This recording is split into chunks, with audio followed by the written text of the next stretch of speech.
గొడుగులన్నీ అడుగంటి పోయినవి, బావులు సావుకు దగ్గరైనవి, వాగులు వంకలు ఎండిపోయినవి, సాకలి పొయ్యిలు కూలిపోయినవి. పెద్ద బోరు పొద్దంత నడుస్తుందో బలిసీనా దొరలది, మరి పేద రైతుల బాబులెందుకెండే నా పల్లెల్లోనా.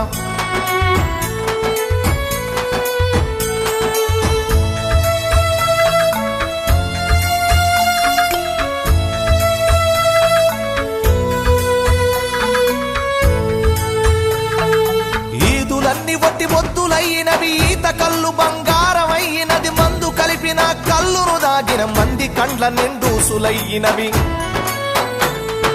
చల్లని వీరు విస్కిలవడు బంపే నా పల్లెల్లోకి, అరే బుస్సున బొంగే పెప్సి కోల వచ్చే నా పల్లెల్లోకి.